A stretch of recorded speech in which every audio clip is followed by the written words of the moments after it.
विश्वास से मैं परीक्षा का सामना कर सकता हूँ। विश्वास से मुझे जरूरी बल मिलता है। विश्वास से मैं पाप पर जय पा सकता हूँ। विश्वास के द्वारा मैं नहीं डरती। विश्वास से मैं जयवंत हो सकता हूँ।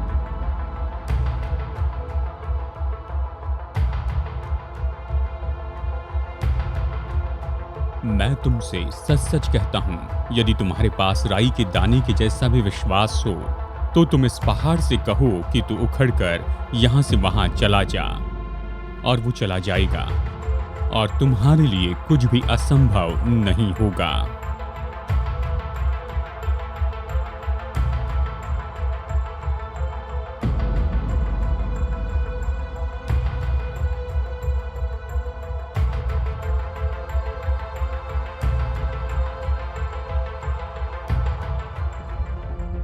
बाइबल तो ऐसी कहानियों से भरी है जहां पर साधारण लोगों ने असाधारण विश्वास में होकर अद्भुत काम किए हैं, लेकिन कोई भी नूह से ज्यादा महत्वपूर्ण नहीं रहा है।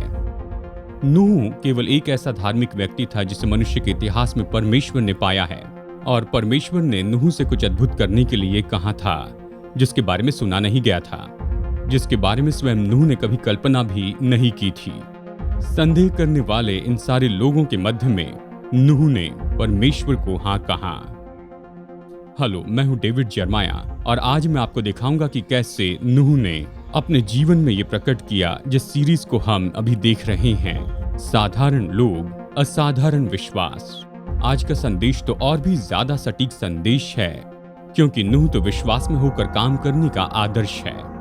नूह बताता है कि विश्वास ऐसी बात नहीं जो केवल हमारे पास है, लेकिन यह ऐसा है जिसमें हम कुछ करते हैं, और मैं आपको दिखाऊंगा नूह ने कैसे विश्वास में होकर काम किया आज के हमारे इस एपिसोड टर्निंग पॉइंट में।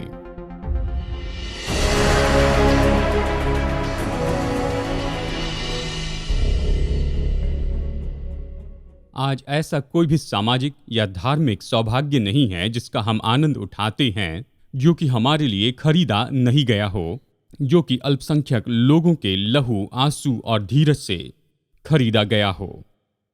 महान मनुष्य, खास करके परमेश्वर के लिए महान मनुष्य, वो हमेशा अकेले मनुष्य रहे हैं।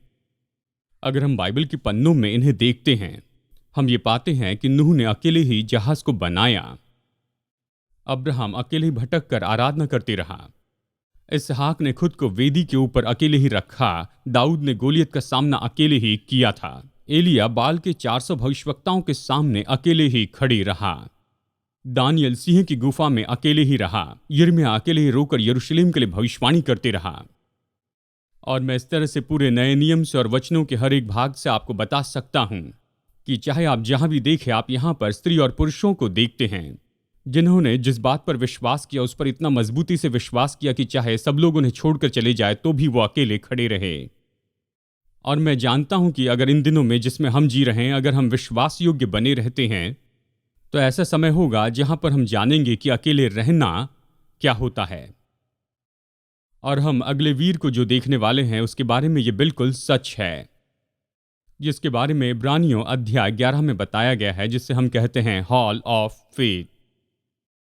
वचन 7 में हम इन शब्दों को पढ़ते हैं कि विश्वास ही से नूह ने उन बातों के विषय जो उस समय दिखाई न पड़ती थी चेतावनी पाकर भक्ति के साथ अपने घराने के बचाव के लिए जहाज बनाया। उसने जहाज बनाया और उसके द्वारा उसने संसार को दोषी ठहराया और धर्म का वारिस हुआ जो विश्वास से होता है। और हमारे पहले के संदेश जो कि हाबिल और हनोक के बारे में थे, अगर हमें इब्रानियों 11:7 के इन शब्दों को समझना है, हमें उत्पत्ति के अध्याय में जाना होगा जहां पर नूह की कहानी हमें बताई गई है। और हम इस व्यक्ति के विश्वास और इसके साहस के बारे में बहुत कुछ देख सकते हैं जब हम इस कहानी को देखते हैं जो कि उत्पत्ति अध्याय 6 में हमारे लिए रखी गई है। हम यहाँ पर सबसे पहले पढ़ते हैं कि नूह के पास विश्वास था जो प्रकट किया गया इतिहास के सबसे दुष्टता के समय में, एक दुष्ट पीढ़ी के बीच में। देखिए वचन इसके बारे में क्या कहता है, उत्पत्ति अध्याय 6 और वचन 5 में। ये वचन कहता है, यहोवा ने देखा कि मनुष्यों की बुराई पृथ्वी पर बढ़ गई है और उनके मन के विचार में जो कुछ उत्पन्न होता है वो निरंतर बुरा ही होता है। और यहोवा पृथ्वी पर मनुष्य को बनाने से पछताया और वो मन में अति खेदित हुआ।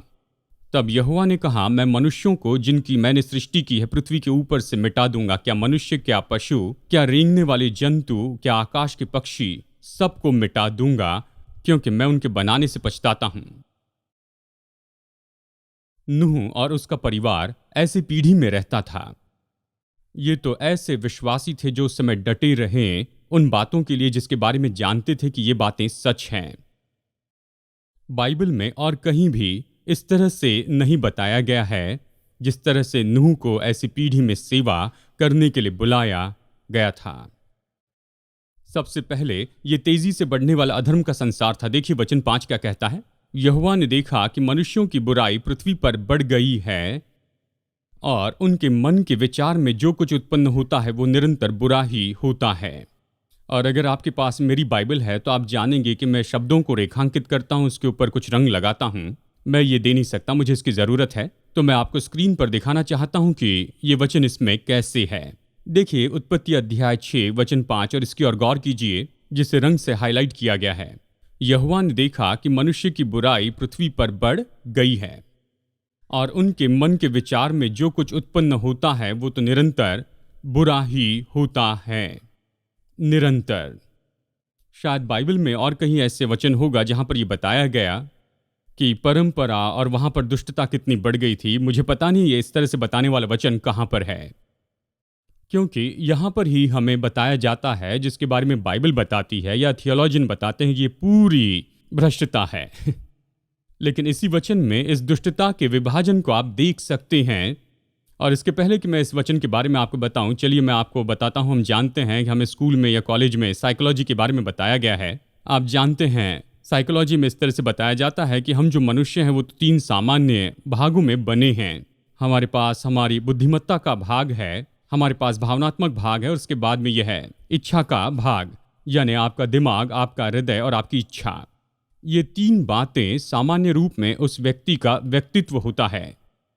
यानी मनुष्य तो बस यही है, बुद्धिमत्ता, भावना और इच्छा। अब इस वचन को फिर से देखते हैं, स्क्रीन पर इससे गौर करते हैं। यहोवा ने देखा कि मनुष्यों की बुराई पृथ्वी पर बढ़ गई है और उसके मन के विचार यानी उसकी इच्छा, यानी यहाँ पर उसका मन भी है और हृदय यानी उसकी भावनाएं हैं, उन दिनों में पूरा व्यक्तित्व ही भ्रष्ट हो चुका था और पाप के रोग से वो पूरी तरह से ग्रसित हो गया था।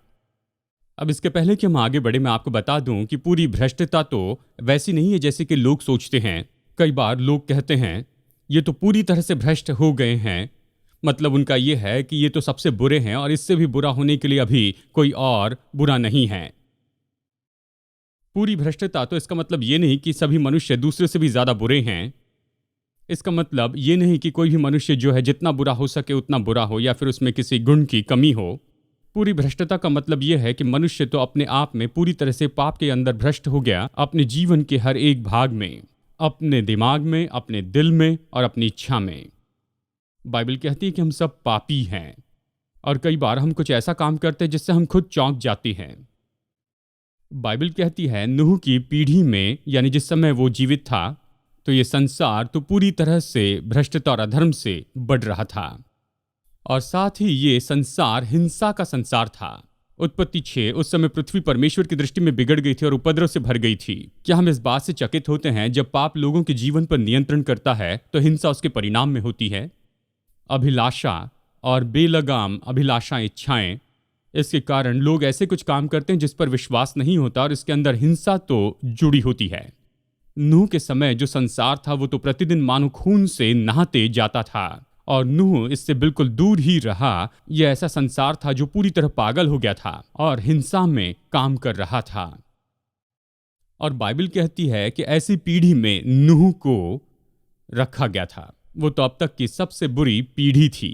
कल्पना कीजिए संसार में जिन बातों से हम परेशान होते उसके बारे में और उससे बहुगुणित कीजिए, उसे 100 गुना कीजिए, तो आप जानेंगे कि नूह के समय कैसे था। जब नूह आया संसार में बुरा समय चल रहा था। इसका सबसे बुरा भाग तो अधर्म और हिंसा भी नहीं था। सबसे बुरी बात यह है कि ये लोग फर्क नहीं जानते थे किसी भी बात में भलाई और परमेश्वर के बारे में नहीं जानते थे।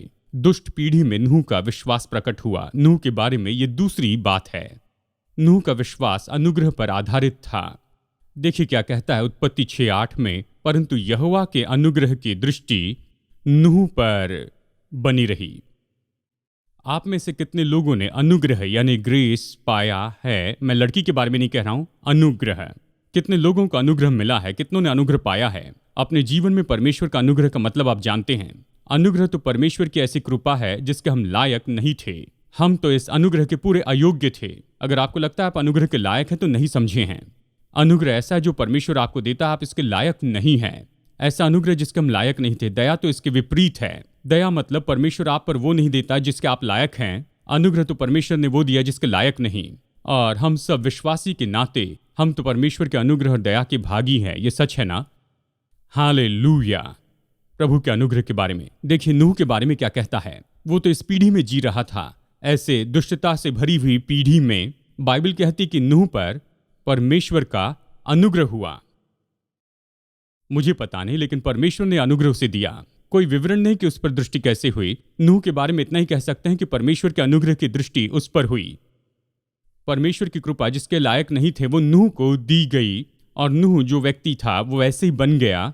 वो अपने भले कामों के कारण अनुग्रह के योग्य नहीं बना, क्योंकि अगर ये बात सच होती तो उसे अनुग्रह की जरूरत नहीं थी, क्योंकि अनुग्रह जो कमाना चाहते उसके पास नहीं आता।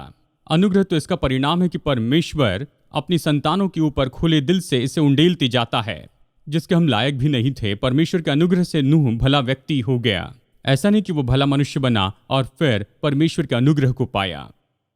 बाइबल इस तरह से कहती है, क्योंकि विश्वास के द्वारा अनुग्रह ही से तुम्हारा उद्धार हुआ, ये तुम्हारी ओर से नहीं वरन परमेश्वर का दान है, और न कामों के कारण। ये परमेश्वर का वरदान है, न कामों के कारण, ऐसा न हो कि कोई घमंड करे। अगर हम विश्वासी हैं तो हम में और नूह में एक बात तो बिल्कुल समान है कि हमने अनुग्रह पाया है। परमेश्वर ने हमें अपना अद्भुत अनुग्रह दिया है। अब हम नूह को देखते हैं। इस पीढ़ी में जो परमेश्वर का जन था वो वहाँ इसलिए नहीं था क्योंकि उसने अपने माता पिता से कुछ पाया था। आपको याद है उसके दादा का नाम था मतुशलह और उसके पिता का नाम था लेमेक। ऐसे दिखाई देता है कि ये दोनों भक्तिपूर्ण लोग थे। कितने लोग जानते हैं परमेश्वर के नाती पोती नहीं होते, उसकी संतान होते हैं। आप अच्छे लोगों के परिवार में जन्मे इसलिए सीधा स्वर्ग नहीं जाएंगे। स्वर्ग में इसलिए जाएंगे क्योंकि परमेश्वर के साथ में आपका संबंध है। आप इसलिए विश्वासी नहीं बनते क्योंकि आपके माता पिता विश्वासी हैं। नूह पर अनुग्रह इसलिए नहीं हुआ क्योंकि उसके भक्तिपूर्ण माता पिता या दादा दादी थे। अनुग्रह तो वो कृपा है जिसके लायक नहीं थे, और नूह इसे कमाने के लिए कुछ भी नहीं कर सकता था। मैं यहाँ पर कुछ बातें जोड़ना चाहता हूँ जिनके बारे में हाल ही में कई दिनों से मैं सोचते आ रहा हूँ, और वो ये है कि हमने अनुग्रह पाया, इसके कारण हमें दूसरों को अनुग्रह देते जाना है। मत्ती 18 में जिस दास का कर्जा क्षमा कर दिया, ये जो कहानी हमें इस बात को बताती है कि हमें कैसे अनुग्रह पाते जाना है, पर दूसरे लोगों के लिए इसका इनकार नहीं करना है। सच में मैंने यहाँ पर कुछ खोज की है, शायद आप में से भी कुछ लोग इससे अच्छे से जानते हैं कि अक्सर जिन लोगों ने सबसे ज़्यादा अनुग्रह पाया है वही दूसरे लोगों पर अनुग्रह करने से इनकार करते चले जाते हैं। नूह ने अनुग्रह पाया परमेश्वर की दृष्टि में। अब हमें देखना है कि इसका मतलब क्या है कि उसने अनुग्रह पाया, और नूह के जीवन में परमेश्वर का अनुग्रह था, इसलिए वह ऐसा चैंपियन बन गया, ऐसा मनुष्य जो कि विश्वास के द्वारा जीवित रहा। नूह का विश्वास दुष्ट पीढ़ी में प्रकट हुआ, और ये तो अनुग्रह पर आधारित था। तीसरी बात कि नूह का विश्वास तो अपने परिवार में प्रभावी था। मैं जानता हूं कि आप चर्च में इसलिए नहीं आए कि अपने पूर्वजों के बारे में अध्ययन करते जाए, जानते जाए, लेकिन मैं कहूं अपने पूर्वजों को जान लीजिए। मैं जानता हूं हम में से यहां पर बैठे हुए हर एक व्यक्ति एक तो ये वंशज हैं शेम के या हाम के या याफेत के, क्योंकि केवल इसी की संभावना है। बाइबल कहती है कि परमेश्वर ने संसार को नाश किया और ये तीन ही बच गए, और ये सच में यहाँ पर कहता है उत्पत्ति 9:19 में, नूह के 3 पुत्र यही हैं और इनका वंश सारी पृथ्वी पर फैल गया। नूह का विश्वास ऐसे पूर्वजों से आने वाला नहीं था, यानी उसका विश्वास उसके दादा परदादा से नहीं आया, और उसके बच्चे भक्तिपूर्ण बच्चे अचानक नहीं बन गए क्योंकि उसने अपना विश्वास उन लोगों को दिया। उसने अपना विश्वास उन्हें नहीं दिया, लेकिन उन्होंने इसके विश्वास को ले लिया और ये बात तो सच है कि नूह ने इतने साल तक प्रचार किया और किसी ने भी उद्धार नहीं पाया। ये बात सच नहीं है, क्योंकि ऐसे कुछ लोग थे जो बदल गए। बाइबल ये कहती है नूह का पूरा परिवार बदल गया। नूह के पुत्र और उनकी पत्नियां वहां पर नूह के साथ जहाज में गई और वो बचाए गए। मैं लोगों से अक्सर सुनता हूं, पास्टर मेरे परिवार ने उद्धार नहीं पाया। मुझे पता नहीं ऐसे लोगों से मैं कैसे बातें करूं, मैं क्या कहूं कि मैं उन्हें परमेश्वर के बारे में बताऊं, उन धार्मिक बातों के बारे में बताऊं।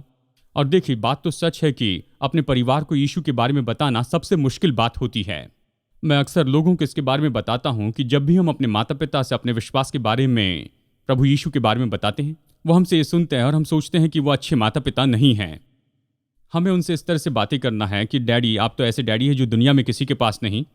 और देखिए, आप तो ऐसे पिता हैं जो कि सच में बहुत ही अद्भुत है। हर तरह से आपने मेरे लिए बहुत कुछ किया है। और मैं ये चाहता हूं कि एक बात आपके साथ बांटूं, और वो है मसीह में मेरा विश्वास। आपके साथ मैं अनंतकाल रहना चाहता हूं और मैं चाहता हूं कि आप यीशु को वैसे ही जाने जैसे मैं जानता हूं। और कई बार जब हम ऐसे बातें करते हैं तो लोग अपने दिल को खोलते हैं कि हम अपने विश्वास को उन्हें बता सके। नूह का विश्वास तो उसके परिवार में प्रभावी था। फिर नूह का विश्वास उसके पड़ोसियों के सामने प्रकट था। नूह के विश्वास के बारे में पढ़ते हैं कि उसके पड़ोसी ये जानते थे। उसने विश्वास से काम किया, वो धर्मी व्यक्ति था। उसने विश्वास से गवाही दी। बाइबल कहती है नूह अपने समय के लोगों में खरा था। इसका मतलब जिस पीढ़ी में वो रह रहा था वो तो सिद्ध नहीं थी, लेकिन जहां तक कि परमेश्वर की बात है, परमेश्वर ने नीचे नूह में ये बात देखी कि ऐसा मनुष्य जो महत्वपूर्ण बातों के लिए खड़े रहने को तैयार है, चाहे उसके पीछे कोई भी न चले। बार बार जब भी हम बाइबल पढ़ते हैं तो हमें यही बताया जाता है कि यही तो हमारा लक्ष्य है आज इस संसार में। आइए देखते हैं पतरस इसके बारे में क्या कहता है, गौर कीजिए।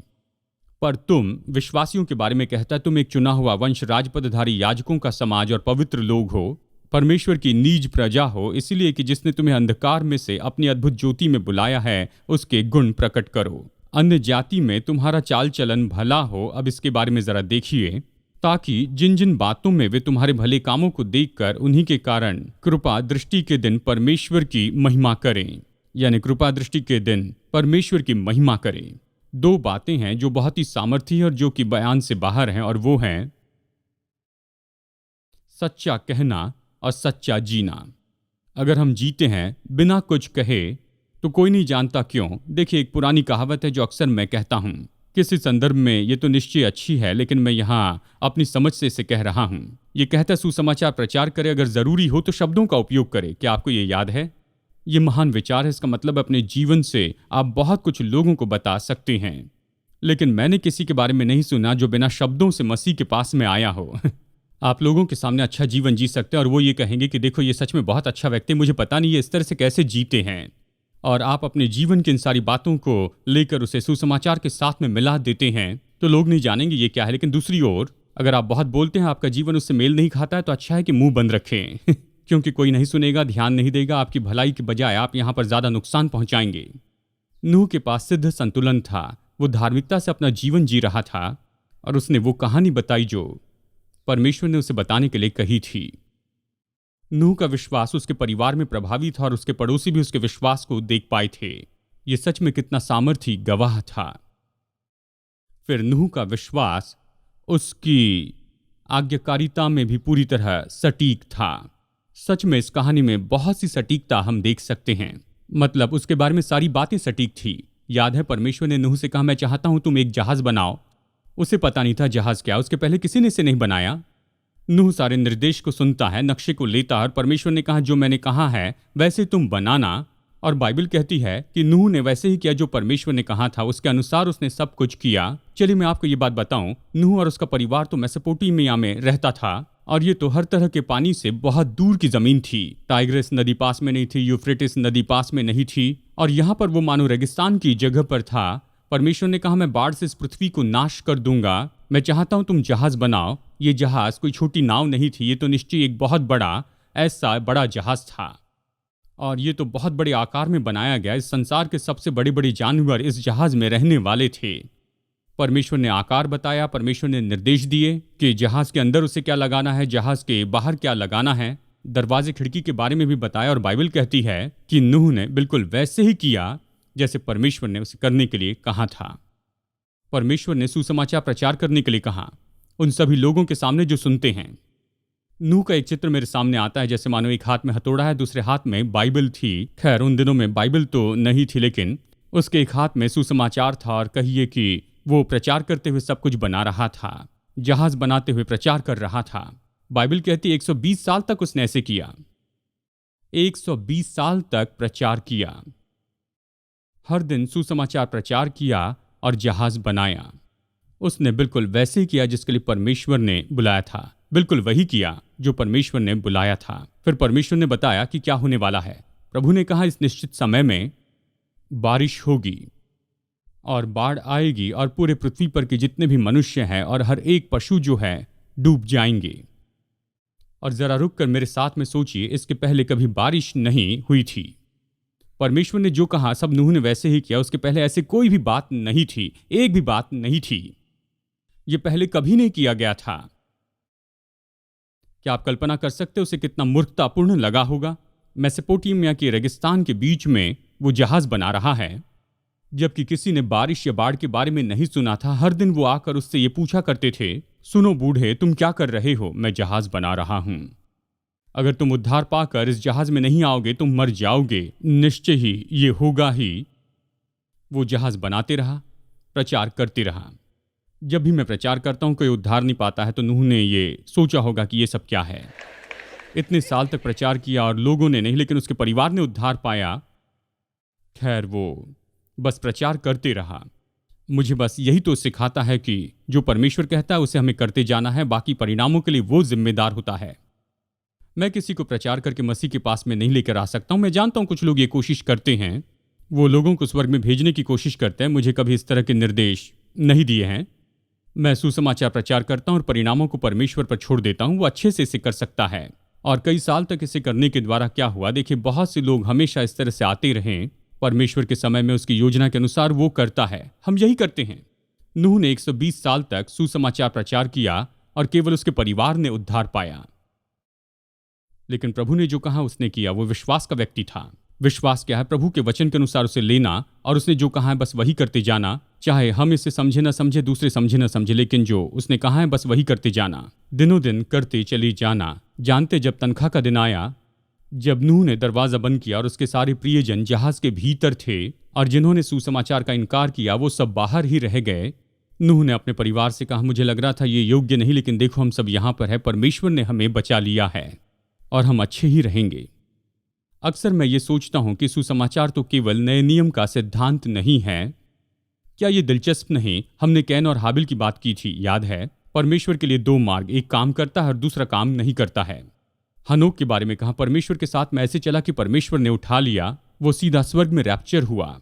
और अब हम नूह को देख रहे हैं। मैं विश्वास करता हूं नूह तो बिल्कुल शुरू का सबसे सिद्ध ऐसा उदाहरण है सुसमाचार का, जिसे बाइबल में देखते हैं। ये देखने वाली ऐसी बात है जिसे हम कभी नहीं भूल सकते।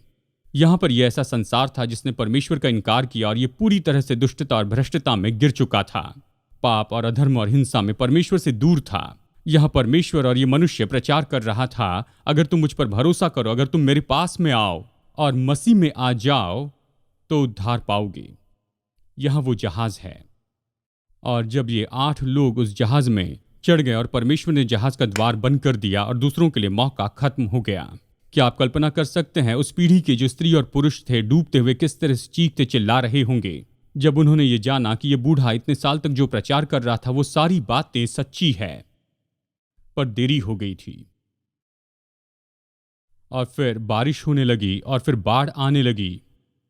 और ये जहाज तो उद्धार का है उन लोगों के लिए जिन्होंने नूह के संदेश पर विश्वास किया। और आज भी सुसमाचार तो वैसे ही है। संसार ऐसे लोगों से भरा है जो कि परमेश्वर से बिल्कुल दूर हैं। एक बार एक आदमी ने मुझसे कहा कि मेरे लिए तो मसीह विश्वासी होना तो बहुत ही मुश्किल है, क्योंकि जो कुछ भी मैं कर रहा हूं उसे मुझे करना बंद करना होगा।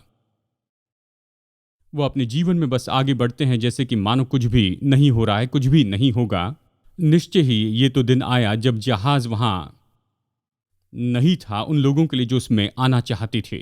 एक दिन आएगा, अगर हमने यीशु को स्वीकार नहीं किया तो पीछे छोड़ दिए जाएंगे।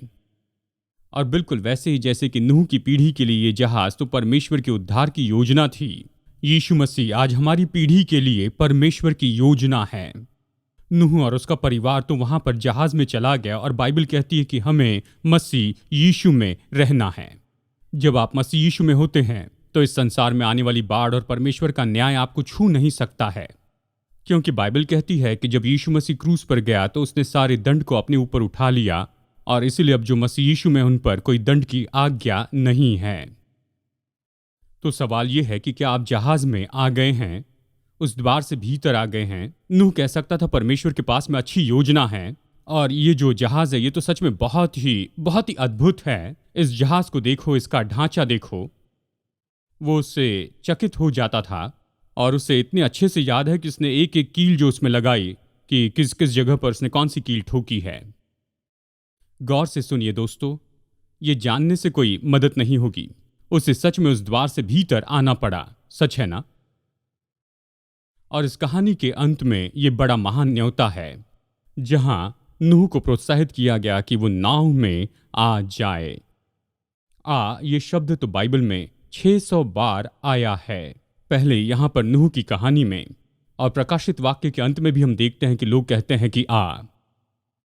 और अगर आप विश्वासी हैं तो आपको मसीह यीशु के पास में आना होगा। बिल्कुल नूह के दिनों के लोगों के जैसे उन्हें उद्धार पाने के लिए द्वार से आना था, उस जहाज के द्वार से भीतर आना था विश्वास के इस कदम के द्वारा। वो नूह से कहते कि तुम्हारी बात पर हमें विश्वास है। शायद दूसरे विवरण के बारे में कोई संदेह है, लेकिन हम विश्वास करते हैं कि जो प्रचार किया वो सच्चा है। अगर वो विश्वास करके उस द्वार से भीतर आते तो वो निश्चय उद्धार पाते। और आज भी हमारे साथ यही है। हम सुसमाचार सुनते हैं, अगर आप प्रभु यीशु पर विश्वास करते हैं तो आपको पापों की क्षमा मिलेगी। आप एक पल के लिए भी नरक में नहीं जाएंगे, सदा के लिए परमेश्वर के साथ में होंगे। आप शायद दिमागी विश्वास करें और मुझसे भी बेहतर इसके बारे में संदेश दे सकते हैं, लेकिन जब तक विश्वास से उस द्वार से भीतर नहीं आते और प्रभु की बात नहीं मानते, जब तक ऐसा ना करें आप परमेश्वर की योजना के भागी नहीं हो सकते हैं। और आपको आना होगा इसके पहले कि ये दिन खत्म हो जाए। आपको उस पर विश्वास करना है, नहीं तो पीछे छोड़ दिए जाएंगे। और इसलिए मैं न्योता देता हूं कि आप पुराने नियम के इस चित्र को लेकर अपने जीवन में लेकर आए और ये कहें, यीशु मसीह मेरा जहाज है। क्या मैं यीशु मसीह में आ गया हूं? और अगर आप नहीं आए हैं तो ऐसा करने के लिए सबसे अच्छा दिन होगा। टर्निंग पॉइंट पर आज का ये संदेश सुनने के लिए धन्यवाद। मैं आशा करता हूं प्रभु वचन से आप प्रोत्साहित हुए हैं और इस बात के बारे में ज्यादा जानकारी पाई कि हमारे परमेश्वर के साथ में संबंध रखना सच में क्या होता है। अगर आप उसके साथ में व्यक्तिगत संबंध नहीं रखे हैं और इसे शुरू करना चाहते हैं तो आज ही से कर सकते हैं। आपको परमेश्वर के उद्धार का मुफ्त वरदान पाने के लिए यही करना है कि आप पापों से पश्चाताप करें और यीशु को अपना उद्धारकर्ता प्रभु स्वीकार कर लें। अगर आज आपने विश्वास का ये कदम उठाया है तो मैं आपको प्रोत्साहित करता हूं कि भरोसेमंद सेवकाई के साथ में जुड़िए या लोकल चर्च में जाएं और किसी को बताएं कि आपने ये निर्णय लिया है। और मेरी प्रार्थना है कि आप इस नए विश्वास में निरंतर बढ़ते जाएं। तो प्रभु आपका आशीष दे। अगली बार मुलाकात होगी यहीं पर टर्निंग पॉइंट में।